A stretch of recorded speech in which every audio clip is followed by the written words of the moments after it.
preaching be done by anyone.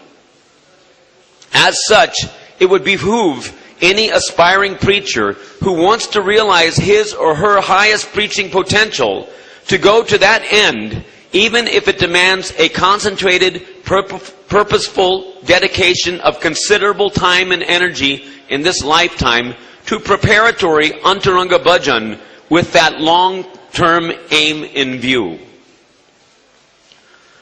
Wherever we find a realized exemplar of the full array of unalloyed devotional wisdom, the personage's external institutional rank or social status notwithstanding, there we will behold a perfectly holistic representative of Lord Chaitanya's Sankirtan movement. Perceptive, truth-seeking people yearning for genuine spiritual substance are not impressed by any level of histrionic, institutional, upadhi-reinforced, razzle-dazzle sermonizing. It may be argued that, well, we on various levels are all representing the movement in the making. Movement in the making means to progressively move the bungling bhaktas from the position of unaccomplishment to the position of accomplishment, from imperfection to perfection, from impurity to purity. The idea is that the movement is like a hospital, gradually moving everyone toward the healthy, pure devotional ideal. Not that one should idealistically expect everyone in the hospital to be perfectly healthy and pure. That's all right. We shouldn't unjustly cast aspersions upon the sincere patients, sadhakas, though they, with all their frailties, have yet to be fully disinfected. The point, though, is that the doctors should be healthy and pure. The movement's acharyas, leaders, coming in the acharya parampara, should be pure and self-realized. It is not that there shall be no subsequent generations of acharyas. All the disciples are instructed to come up to the decontaminated, liberated standard of acharya. The offenseless Shuddhanam Bhajan Sankirtan Anandi, practically manifesting the pure attributes of an acharya, who clearly ascertains, follows, and from the realized position propagates the scriptural conclusions as per the decisions of the previous acharyas, is to be considered a truly viable link in the Sampradaya's disciplic succession. There really can be no feasible makeshift or stopgap blind Uncle Vicar. Disciplic succession means from acharya to acharya or acharyas, not from acharya to umpteen gazillion blockheads who, being too spiritually gutless to grasp the recognized esoteric method of unalloyed devotional realization, prefer to parade about, presumably on the plea of para upakara, preaching any retarded, shabby, so-called philosophy that blunderbusses out from their internally bankrupt, institutionally bamboozled, busybodying brainlessness.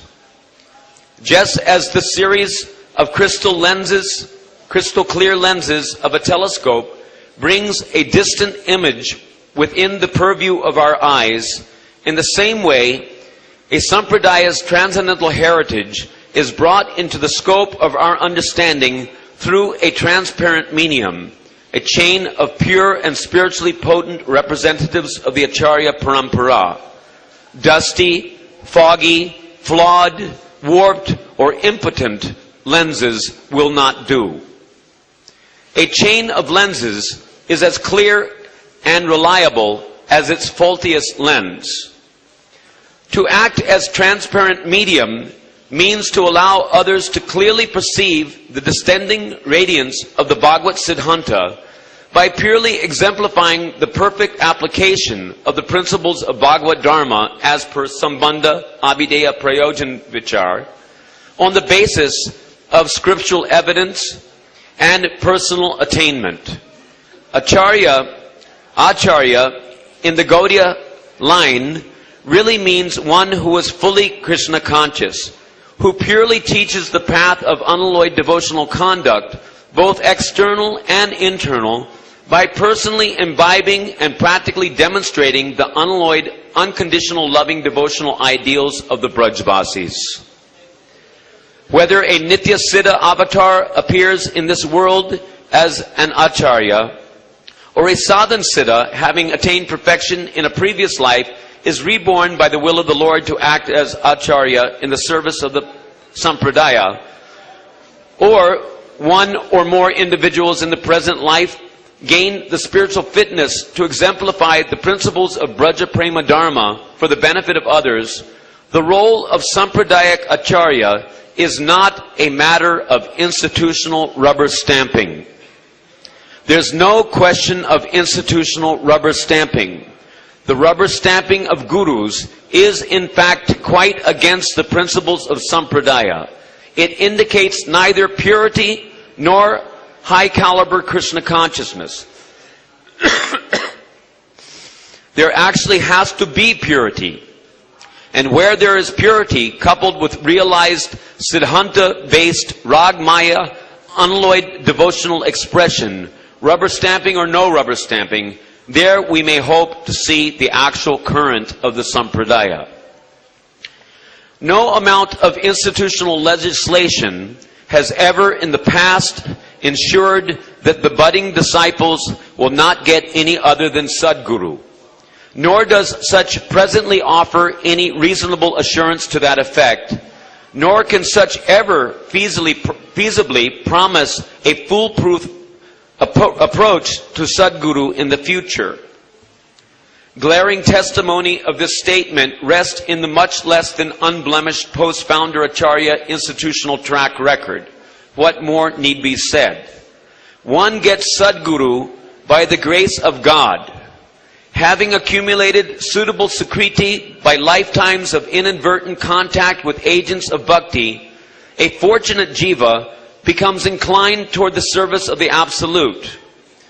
When Krishna, who is seated as Paramatma within the heart, directing the wanderings of every living entity since time immemorial, deems one the object of his mercy, then only by his arrangement is it possible for one to get the feet of Sadguru, not otherwise. By the mercy of Krishna, one gets Guru, and by the mercy of a genuinely elevated Vaishnava Guru, one gets Krishna. The institutional rubber stamping of Guru, as well as the recurrently observed herding of unsuspecting fledgling devotional candidates into institutionally endorsed liaison with chic awash, locally lionized, ecclesiastically rubber-stamped guru figureheads simply boast of a preposterous overestimated shot at managerially manipulating, governing, or meddling with the entirely independent will of the Absolute. In reality, though, God's will is quite beyond the grip of any theocracy's ostensibly ironclad administrative edicts. Those who are God-sanctioned to get the feet of Sadguru will definitely succeed by dint of Providence's inscrutable transcendental system, even without the aid of materially concocted religio-legislative contrivances. And despite all the well-intended precautionary legislation, those not destined to get Sadguru in the present life, though associated with one or another preaching organization, will be frustrated time and again, even after repeated futile attempts. Of this there is ample precedence. The shining example of devotees authentically empowered by Krishna Shakti to undeviatingly represent the teachings of the predecessor acharyas will itself suffice to satisfy all institutional requirements. Aspiring Sampradayic adherents need only be siddhantically edified and alerted as to the standard Shastric criteria for ascertaining the fitness of Guru. That much institutional governance is legitimate. Deviants and impostors will automatically be shunned and fall into disrepute. No